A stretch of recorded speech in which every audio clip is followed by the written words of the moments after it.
and welcome to another edition of Tarvalon Talks. I'm Doll, and I'm joined by Dianna and Thad. In today's discussion, we'll talk about Season 1, Episode 2 of Amazon's Wheel of Time.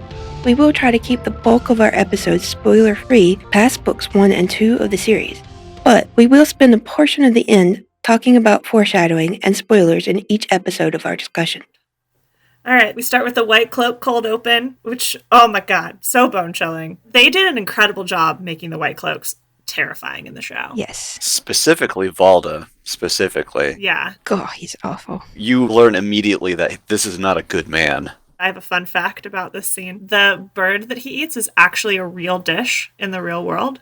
And it's called an Orlan bunting, which is the type of bird. And in France, if you're eating it, or it's served in France, if you're eating it, you have to wear a napkin over your head. Some claim that that's because you have to have the aroma come through and you don't want to lose it. But others claim that that's because the dish is so decadent that you can't eat it under the eyes of God. Which I thought for Valda in particular was so cool because it's such a cool way to show that he's just, even though he thinks he's righteous, he's actually totally not. That's interesting. I read that in an Anthony Bourdain book once. He explained that, so putting the napkin over the face and you kind of have to eat it that way, that's wild. And this episode of Wheel of Time is specifically mentioned in the bird's Wikipedia page because of this scene. What's the name of this dish? The bird is called an Orlan bunting, and it has a section on eating it, and then specific scenes in media where this thing is eaten, and the Wheel of Time scene is in it. Yeah, there it is. Noted meals. An unnamed bird is eaten whole in the fashion of the Orlan bunting without a napkin covering the character's head in Season 1, Episode 2. My friend is a big foodie, and when we were watching the episode together, he brought that up, and I was like, oh, learned something new today. But yeah, this scene, oh my god, this scene is so cool, so scary, so beautifully shot. Oh, everything. I love this cold open. I love it too because we see the yellow with her hands cut off, Which is such a weird thing because the hands aren't really necessary for channeling. But they are in the show. They talk about that. Yeah, they talk about it's kind of a known fact, I guess, that you have to use your hands to do it. Because in later episodes, in the episode 1 we see Moraine whipping her body around and waving her hands and stuff. Valda actually says it's not. He goes on, I think in a later episode, to say pretty much, I don't believe that is true. So one thing that we should talk about with the show is the show heavily, heavily leans into the unreliable narrator. So Moiraine talking about the breaking in the beginning is explicitly Aes Sedai propaganda and is obviously not the breaking from the book. And it's because she's unreliable. Having to use, being oh yeah, it is a known fact that, Aes Sedai have to use their hands to channel, is probably, an Aes Sedai thing. I think it is actually an Aes Sedai crutch in the books that they do use their hands. And there are other channelers who we see who don't. And they're oh. But, so I like it. I also found it way more believable that Aes Sedai would need to use their hands, and so you would cut their hands off, because otherwise I'm how are the White Cloaks catching all these Aes Sedai out there? Fork root. I suppose, but Do they know about it? Because in the books it's not even a known thing until well later on. Yeah, it just didn't make sense. It's part of why the White Cloaks are not scary in the books, but if they have a set way that they catch them, a process that they follow to catch them, which includes at one point probably knocking them unconscious and then cutting their hands off so they can't channel, Catching them in their sleep. Yeah, that killing their warders to incapacitate them. I could see that totally being part of their process, and I loved that. Yeah, I think it remained to be seen how he's catching them. He has to incapacitate them somehow to begin with. He has to get close enough to cut their hands off somehow. Of course, she can't do anything until her life's in danger, but if her life's in danger, she just snap his neck with air or hit him with some rocks, throw a in at him. Yeah, we see the opening then, after the White Cloak scene. I'm maybe one of the few people who wishes this opening song was better, but that's only because Lorne Balfe, the composer, also composed the His Dark Materials theme, and a lot of other themes. He's done a lot of other things. But specifically the His Dark Materials opening theme is such a banger that I was kind of expecting a little bit more from this one, but it's grown on me. I honestly cannot remember it. That's not a good sign. I think the theme is a riff on Moiraine's theme, which I don't think they're going to change, but I would love for them to change at some point to be a riff on Rand's theme now that Rand is the dragon and the main character. I don't think they're going to do it, but I would love that. That would be really interesting. Like, those are the kinds of detail that makes sound design so interesting. I don't think I caught that, like, honestly, like, because it's not sticking in my head. Neither Rand or Moiraine's theme are sticking in my head. I love the soundtrack, and I could literally do a one-woman podcast on just the soundtrack for season 1. I am obsessed. I need to go back and listen again. I think the soundtrack's beautiful. I bought the soundtrack. I think it's beautiful. But it's not sticking. Like, I don't know why. We should do an episode on the soundtrack, and then let me wax poetic. So, after the opening, then we get to the Terran Ferry scene. Yes. Do you want to talk about it, Dom? Well, I guess this is in the book, so it's not going to be a spoiler problem. This is another scene where I suspect, and I can't find any evidence to back it up other than my suspicion. In the book, right before they get to Terran Ferry is when Rand is channeling to boost Bella's speed so that she keeps up with the rest of the horses. And then we do not explicitly see Moiraine sink the boat. In fact, it just mysteriously starts sinking in a whirlpool. We see the scene from Rand's perspective, and he makes a big deal about the fact that the Terran doesn't have whirlpools. And a very clear Moiraine move when Master Hightower says something about whirlpools on the Terran. There's no whirlpools on the Terran. Moiraine just looks up and says, in a complete straight face, "That is an unfortunate circumstance." And then Lan says, "Unfortunate." And Rand has a thought, it's just a coincidence, right? And then he's distracted. And I still, to this day, suspect that Rand sunk that theory. Because he was afraid that the Hightower was going to take it back across so that he could catch more people and get more money. And he sunk it to keep him from it. And Moiraine did her Aes Sedai thing by making no value judgment. But, I'm pretty sure Moiraine knew that Rand was responsible too. I feel like we talked about this back in the day, but I can't find anything online about it. But I specifically looked it up before we started talking just so that I could refresh my memory on it. So that's obviously a big change in how it went down in the show when Moiraine's explicitly woo-woos and the ferry goes down and then Hightower jumps in after it and dies. Well, in the books he seemed a little bit more greedy, but in the show it was, "My son's coming." What was he going to do? If he went back over there, he just would have died. There was no going back and taking on 100 Trollocs by himself. And a fade. And that fade. Oh my god, the fade. So scary. Because that's like the first real look that we got at one, right? The first out open, with the hood off. With the scream. Yeah, we see it creep in earlier, but this is where we actually get to see its eyeless gaze. Interestingly, every time a fade shows up, we hear the whistle that will eventually be associated with Padan Fain, which I love. I think that's a really cool detail. Really? I think I missed that. Yeah, in episode 1, it's like the fade, and then they immediately cut to Padan Fain.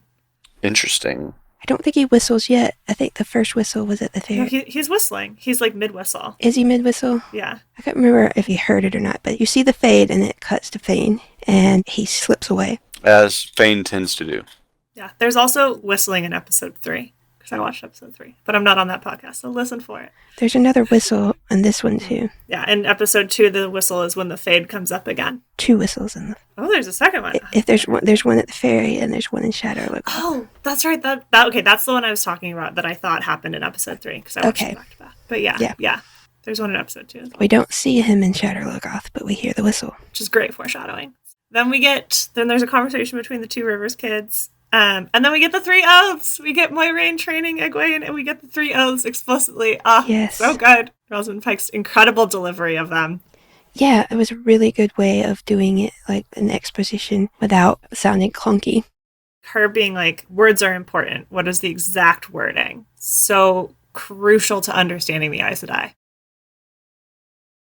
And then she nails it in a little bit further in a couple more scenes. Mm-hmm. After she talks to Valda, and Egwene's like, "I thought you couldn't lie." She's like, "I didn't lie.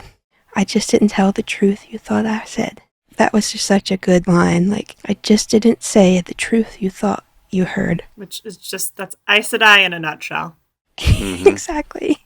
That is their whole subtitle. We also get a creepy Ishamael nightmare. I thought we were not going to get Ishamael nightmares in the show. I love that they have them in the show. This one is my favorite. It's so creepy. Did we see a Ishamael in this one? Or did... He was like at the very end, he like fades out of the forest. Okay. You can find him in all of the dreams. Yeah. And this one ends because he goes close to the camera and it's like, ugh, and then Rand wakes up. Yeah, and then Rand pulls the bat out of his mouth. It's just, ugh, so gross. And I like how they kept up I won't say the illusion of who the dragon is going to be, because, even Egwene was just like, you had that dream too? When in the book it was always just the boys.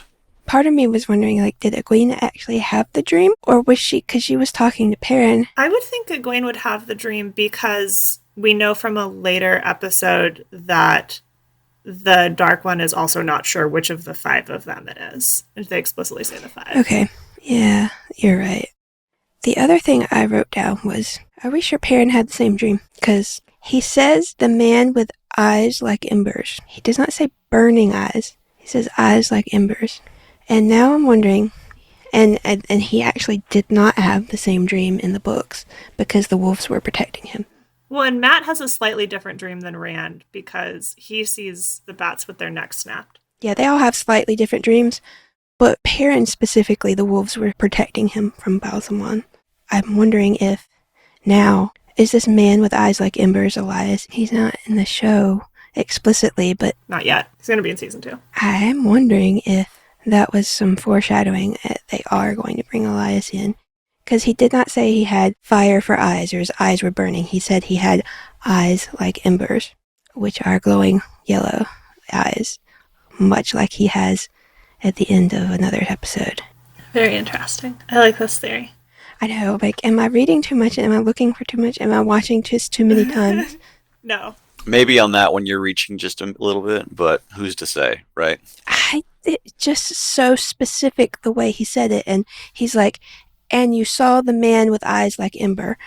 And it was just the way he said it and the emphasis he put on it. I assumed he was seeing Ishamael, but...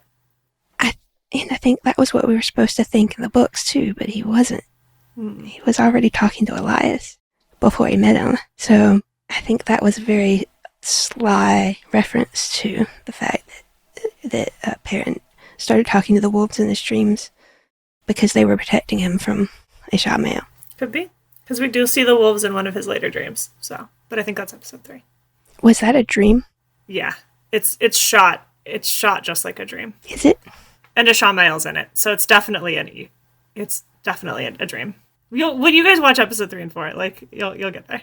Oh, we're talking about... Oh, okay. I thought you were talking about the scene in this episode with the wolves. Oh, sorry, yeah, no. I'm like, that wasn't a dream. No, the wolf scene, which we can just jump to the wolf scene. That is not a dream. Those are real wolves. There's Hopper. Good boy Hopper. Yeah, is it Hopper or Dapple? It's definitely Hopper. They said that that's Hopper. The show creators say that's Hopper. I wanted it to be Dapple. I like Dapple. I do like Dapple too, but I'm pretty sure it's Hopper who licks his injury and heals it. That's what I wrote. I'm like, did he heal Perrin's leg? Like, is that a thing wolves can do? He must have, because we never see it again. He never complains about it again in the rest of the show. No. After he licks it, that's the last we see of it. Yep. I don't understand the point of him having an injury he was hiding. Were they trying to say that he was turning into a werewolf and that was his werewolf bite? I thought it was a Trolloc wound. I thought so too. But like, he's not being affected by it the way Tam was. I don't know. Again, I really feel like they struggled with Perrin. They're like, we don't know what to do with this kid. He has so much internal monologue. How do we externalize said monologue? And they couldn't do it. Well, you know how I feel about that. Yeah. Okay. Then we get them running to Shadar Logoth. And the only time that Bella is explicitly mentioned, but at least she's mentioned. I wrote that down. I'm like, Bella! 3 exclamation points. And speaking of sound design, the sound design for Shadar Logoth is so cool. It's silent the second that Lan enters the city. There's no background noise. So, are we going to skip the Manetheren song before going into Shadar Logoth? Oh, I completely did. Yes, yes, we must, because all of my thoughts on the Manetheren song are all spoiler related. Okay, so we can save that to the end here. Yeah. The detail in the sound design for Shadar Logoth was amazing. Spot on. So good. The second you walk in, there is nothing. The only sounds you hear are the ones the party is making themselves. No music, no birds, no atmosphere, nothing. Like, it is creepy. Yeah. Where this episode really hits its stride, I think, is the Shadar Logoth stuff. Like, The sound design, Lan is starting to look significantly more haggard because Moiraine is getting sicker and sicker. We have Matt being so snarky. This is some of the best Matt dialogue by far. Jumping back when he says, I don't know about you, but I'm going to go with the lady that shoots fireballs. Yeah, which is the first line we ever heard them say because that was at the table read that they showed us. When he's like, first of all, that's more words than you've spoken this entire time, maybe ever. Just such a good Matt line. Secondly, why did we come here? Yeah, we see Mashadar, we hear the whistle. Oh, yeah, you're right. I do have the whistling when we first see Mashadar in my notes. Matt finds the dagger in a way that makes much more sense than in the books. And I wrote down, Lan says, don't touch anything. What does Matt do? Immediately touches stuff. Immediately. Yeah. But at least he's A, poor, B, bored. Okay, being bored is maybe not a defense, but he's poor in the books, or in the show, unlike in the books where he's way too wealthy for his bad behavior. And then, like, is just kind of wandering around and there's, like, a shaft of light that falls on it. And he's like, oh, this is interesting. And right as he picks up the dagger is when Mashadar starts to attack the horses. And so he, like, I think kind of just, like, takes it on accident, as opposed to being like, I'm going to go wander around and take clearly a cursed dagger from a man named Mordeth. Because I don't have a single solitary brain cell in my head. I don't know. Like, I trust people named Mordeth. In a city that's explicitly cursed. In the books, the boys get led down into the depths of Shadar Logoth with a ton of treasure, and he goes, please, take, Yeah. Just take it. It's great. It's here for you. Like, no, Matt. Don't take it. Do not talk to somebody named Mordeth. Please don't. And then, like, the run through Shadar Logoth and the kids getting separated from Moiraine and Lan and from each other is so good. Poor horses. Poor horses. How do you feel about how they did Meshadar visually? It's not as spooky as it is in the video game, but I like it a lot. Oh, yeah, for sure. Because in the video game, they have these tendrils that just slowly work their way towards you. I have a playthrough of me playing the video game online if people want to watch it. I didn't play it, so I don't know. It's only $10 on GOG. Yep. It is hard, though. On what? It used to be called Good Old Games, but they just shortened it to GOG, GOG.com. Oh, okay. This is not an endorsement from the official Tarvalon Talks podcast. We are not sponsored by anybody yet. I'll have to check that out. I always imagine kind of like the fog-like tendrils that kind of separate them from the party, but this works too. I associate that more with Machin, like the tendrils. Mashadar always felt more like just a shadow that sort of moves slowly, like unnaturally, like an unnatural shadow moving. That's a great point for why they didn't do it that way, because they don't want Machin and Mashadar to look too similar. Because in the books, that's how they get separated. Like a thick tendril like separates the party, and they're just like, you go that way, we'll go this way, we'll meet back up down the river, or something like that. Yeah, I mean, I get it. Like, in my head, Machin is tenderly, so Mashadar is more... I've always imagined it as like a fog. Yeah. Not like tendrils of, but like a thick fog, whereas like Machin is more like a wind, like visual wind. Yeah, smoke. Thanks to an actual module of the Wheel of Time D&D game that I played with somebody once. Oh, you have that? Oh. I've got it. We ran a game once, and the guy who ran the game described Machin as basically a black tornado, and I've never been able to get that out of my head. I like that a lot. I feel like a tornado is too organized, but... Yeah, no, it is, but like every time I think of Machin now, I think of just kind of like a concentrated black windy tornado, but it is what it is. Okay, I have to read my note here, because Moiraine wakes up and asks Lan where they are, and she says, you killed us all. I'm like, Moiraine channels Gandalf, flee, you fools. You've killed us all. Really? Yeah, there's a lot of... we don't even have time for me to go into all of the Lord of the Rings parallels that are in these first two episodes, which I have called out in my notes. So, like, yeah. But there's so many. This one I had to call out because it's so, like, she does it with the inflection that Ian McKellen did when he did the flee, you fools. Yeah. You killed us all. She is the Gandalf of the show, so. She is Gandalf. Not Pat and Fane. A bunch of show-only people were like, Pat and Fane is the Gandalf because he rolls in on the cart in episode 1. And I was like, trust me, no. Do not think that is Gandalf. Trust me, no. The other fun thing from the end of episode 2 is when Egwene says to Perrin, "You ready?" And then they jump. It was literally the first line of dialogue from the show that they ever released. And Rafe had there was a Q&A, or not a Q&A, he had like a contest where he was like, the first person to figure out what this is from will get something. And people figured it out like within the first 30 minutes because it was that dialogue over the attack on Edmund's Field. And he was like, you guys are too smart. I'm sorry, that was just a joke. Don't underestimate us fans. We are rabid. Yeah, we've read this way too many times. My very last note is just Nynaeve written all in capital letters, very big, like 3 inches tall with 5 exclamation points, and then I'll slit your throat. Oh, so good. They nail Nynaeve. They did. And I have to admit, like when I watched that in the theater and Nynaeve popped up, I literally went, ha! So loud. I think like everybody in the theater heard me. I went, ha! Yeah, that was another scene where in the theater people went like crazy, and like then that was the end of episode 2, and I was like, that's Nynaeve. Yeah. That's Nynaeve. That's our fierce baby. So now we're going to talk about foreshadowing in episode 2. This section is going to contain so many spoilers for the rest of the Wheel of Time book series. If you haven't finished the series, it's been fun. Please turn us off now and join us for next time for our discussion of season 1, episodes 3.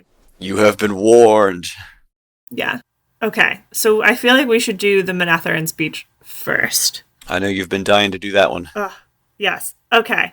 Oh my God. I wish I could like watch it in real time again and like talk about it specifically, because there are so many cuts that are so important and like who is being looked at when stuff is being talked about. Matt starts the Manetherin song, which is great foreshadowing. I've always thought that Matt has the strongest old blood of the boys. I don't think that's explicitly in the books, but just because of his connection to the old generals, I always felt like that came from the old blood. He's got the old blood from being in the Two Rivers, which Rand does not have. But he also has the memories of some of the generals from Manetherin, so he's got that connection there. Yeah. So I love that he starts the song, and then kind of like who picks it up is very interesting. But specifically when Moiraine is telling the story of Manetherin, I have a couple of quotes. So she says, they went to join the army fighting for their home, and the camera is on Perrin during that, which is a clear foreshadowing to the battle for the Two Rivers. Mm-hmm. There's a point at which they're talking about the king of Manetherin, and that camera is on Rand, even though Rand is obviously not the king of Manetherin, but like he is the dragon, and like he's going to be an important leader. And then specifically when she says Queen Eldrine felt her husband die, it's on Egwene. And like, it's so clearly a foreshadowing for her losing Gawain, and then how she's going to die just like Eldrine, wielding the one power way too strongly in the last battle. It makes me cry every time. It's so good. Wow, that's a really deep cut. I'm not sure deep cut's the right word, like... Massive foreshadowing? It's far foreshadowing. Yeah, it is foreshadowing, but there had been, there's nothing explicit in the text or even confirmed by anybody officially, but people have speculated that Egwene was Eldrine reborn. Their names are very similar too, now that I'm looking at it. It's E some things and then E-N-E. Mm-hmm. Like their stories are so similar. They're both very strong channelers. They're both die because they lost their love, and protecting, obviously, like there's a difference between fighting for the fall of Manetherin and Tarmon G'dan, but not much. Overall stakes are higher, but the immediate stakes are not. If Egwene hadn't done what she did when she did it, then the world would have been lost. And if Eldrine hadn't done it when she did it, then the Trollocs would have overrun Manetherin and further into the... It's not Andor at that point in time, but the League of Ten Nations, and the way Manetherin fell protected them from further overrunning the Westlands. There's a lot of parallels there, and it's certainly foreshadowing that potential connection. I feel like if she wasn't already bound to the horn, she will be after. I hope so. It's what she deserves. That was such an epic I'm just gonna make up brand new weaves that completely reverse Bellfire. Just, on the fly. And then die and not tell anybody how to do it. Yeah. My bad. That's such an Egwene move, too. Yeah. Figure it out, fools. You watched me do it one time. That's all you get. And then she's like, peace! And then she gets encased in crystal. Oh, incredible. Way to go out with a bang. What an icon. Yeah, that definitely was spoiler. I mean, yeah. I hope none of you were still listening that didn't turn it off when we told you to. Because we warned you we were going to spoil everything. We were not kidding. Do we want to keep talking about the Manetherian scene? Because we didn't really talk about it. if you've got more to say, go for it. You've basically said everything I had thoughts on it about. Nope. Just chock-a-block with foreshadowing. It's incredible. Yeah. The foreshadowing with Padan Fain, which we've already touched on to some degree. Obviously, it's extremely significant that the whistling happens as Mashadar shows up. That is the point when they merge, Mordeth and Padan Fain. Like, that's when they become entwined, because that's when he starts seeking the dagger from Matt. And it's obviously a big factor in how Rand cleans the taint. I'm not mature enough. I looked at your face and I lost it. Okay, I have to say this one thing, because it's my favorite. When Moiraine says, I am a lady from a fallen house. It's not a lie. I Not love a lie. that. It's not. It's great too because like the first time when her house name comes up in God, now I'm blanking on the name. The book? Yeah, in the book. Yeah, I don't remember which book. Yeah, I don't either. But when it comes up, I was just like, oh my gosh, that's you kind of make the connection because Demandred and House Demandred. What's the guy's name? Barthane. Yeah. Yeah, where it was like Barthane Demandred, and I go, oh, how is he related to her? He's going to be in season 2. We are going to get Damodreds in season 2. Excellent. I'm looking forward to that. It's going to be so interesting. And that makes Moiraine and Rand cousins. She's his aunt. Yeah, like great aunt, I think. Someone has a Wheel of Time family tree for the Emmons Field 5 plus Moiraine, plus like Elaine and all of them. It's like interesting, very muddled. I remember when I was younger and I found out that Rand and Elaine shared a father. Or not really shared a father, but there was like the connecting like... So Rand and Galad share a dad. And Galad and Elaine share a mom. Yes. That's what it was. So Rand and Elaine are not blood related, but they're definitely somewhere on the sibling spectrum.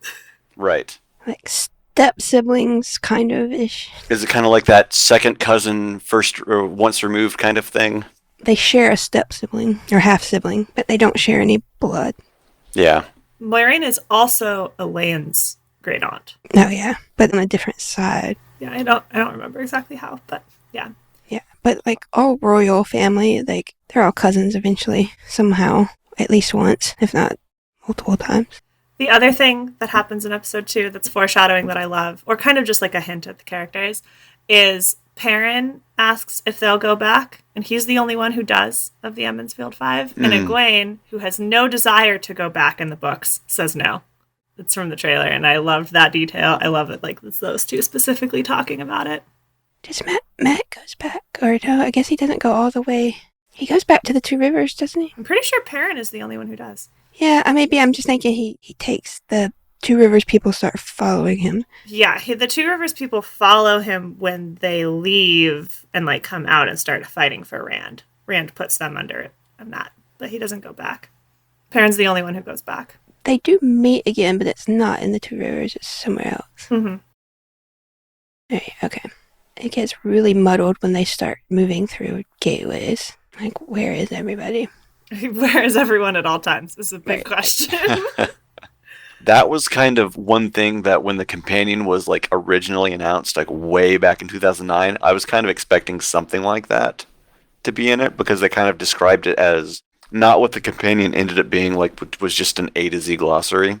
But I was kind of hoping to see like character pathing for like most of the main characters because I'm interested in stuff like that. Like I'll pull up a map and stuff and I'll be like, all right, by the end of the book, they've done this path and stuff. And I think someone has done that online, but it is really hard to read. oh, I believe it. I've seen it done for several books. I've seen one very sophisticatedly done for, I think, Game of Thrones, to where it was like, here's where all of the characters went throughout the entire, like, released books. Because I got confused at one point about the timeline, because I always thought that Wheel of Time takes much longer than it actually does.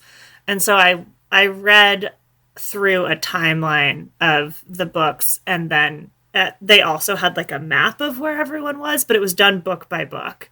And that was what made me realize the series takes place over, what, like 2 years? Like 2.5 tops. Yeah. I was like, okay. The timeline got stretched so far. Yeah, because of the overlapping timelines. We split out so many different points of view. The first 3 books take place in like 6 months, and then like the next 6 books are like a month. Mm-hmm. And then we have 2 books that are a week. Yeah.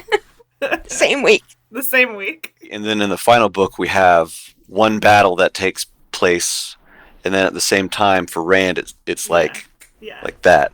Really, really short for Rand. Very long for everyone else. It's like, what, like 3 days to a week, depending on how far you are from the boar. I like that concept a lot. You know, I mean, from a writing standpoint, that's how you kind of have to do it to make it work. Yeah, makes sense. I hope none of you were still listening that we told to stop. Please. I mean, at this point in time, if you didn't leave when we told you Egwene died and turned to crystal. We warned you so much. We cannot be held liable for spoiling you. Also, Bella was not a dark friend. Bella is not a dark friend. She's the avatar of the creator. That was Nakomi. No, it's Bella. Nakomi is Harriet. Nakomi is Harriet. Wait, we need to make our own bumper stickers, and it's going to say Nakomi is Harriet. Yes. Thank you very much for listening to our discussion of Amazon's Wheel of Time Season 1, Episode 2. Join us next time as we discuss Episode 3. If you have any questions or topics you'd like for us to talk about, feel free to send us an email to producertvt@gmail.com, or you can join us on Tarvalon.net. In our general forums, we have a special thread called Tarvalon Talks pinned to the top of the page. You can also chat with us on Tarvalon.net's Discord server and the Tarvalon Talks channel. Thank you again for listening, and we'll talk to you next time.